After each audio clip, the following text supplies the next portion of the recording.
Nuo smartguard system supports 6 kinds of video analytics, including the most generally used general motion. So there is a motion at a certain area when it's not supposed to be there. The system will tell me. I can actually draw multiple regions like that, or I can make exclusion zones, so you will not detect anything in between.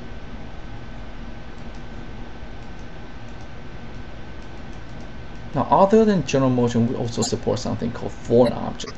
So let's say if someone walks into the office, drops a bag, and there's a bump inside, it tells you that. And another thing that's called the missing object. Take for example, there's this painting hanging on the wall. If this painting goes missing, the system will send me an instant notification. I can actually draw multiple regions like that. Anything goes missing in one of those regions, I will be alarmed. Another one we have is focus loss. When the camera loses focus, the system will tell me. This can happen when someone wraps a plastic bag around the camera, or just puts something in front of it. Or even when you're PTZing a camera that's patrolling, you can lose the focus sometimes when you zoom in or zoom out. This is something the system can detect and will give you an alarm. And also something that's very special is called the camera occlusion. The camera occludes, that means when someone blocks the camera. So if someone waves their hand in front of the camera, that's fine. However, he blocks it, he puts something in front of it to block it, the system will tell you, hey, there's a camera occlusion event. You need to know that. And also signal loss. The camera loses a signal.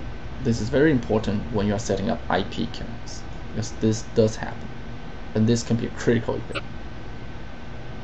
Now, for any of these events, take for example the missing object. The system can give you 10 types of instant responses, including on-screen display, or you can play a sound, and that can be any sound in a WAV file that you want. It can be a dog bark, it can be a wake up, something like that. Or you can send you an email, and just not an email, it's an email with a snapshot of when the event is taking place, and also tells you which camera at which location the event has been triggered. Also PTZ preset go, which I showed earlier in another demo, where the camera can go to a certain preset location when an event is triggered. Digital input and output. This can be a door contact, this can be a siren, or can send you text message, or can send multiple text messages. Upload to central server, to our central monitoring station for centralized alarm management. Or can upload snapshots to FTP constantly, so it looks like a streamlined video. And also an EMAP pop-up.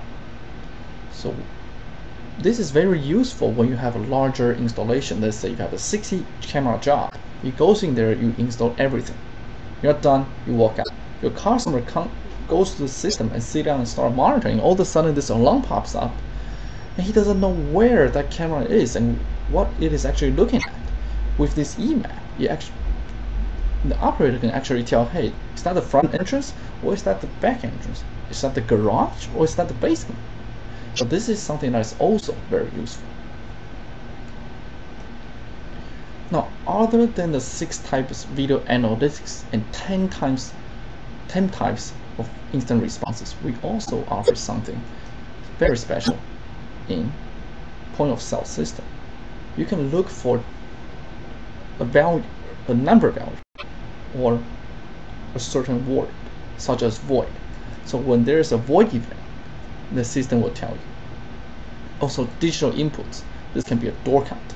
Someone opens the office door, alarm pops up, a siren goes off. And something that is very special, system events. Now these system events can be let's say if I'm running low on storage, the system will tell me that. If my system health is unusual, such as CPU temperature, if it is over this threshold, it can tell me that. You can also convert that into Fahrenheit. Of course, you can Google that, but we're here to help. Also, the fan speed can trigger alarm. You have the freedom to change them around. Another system event can be resource depletion. Right now, the software is actually monitoring my CPU loading and my memory load. If the CPU loading goes way too high when it's not supposed to, or the memory is running really low, the system can also tell me that, and I can set the threshold value. The last type is called network congestion, when the network is jammed, which means you are downloading or uploading too much stuff. And here you can set the threshold yourself.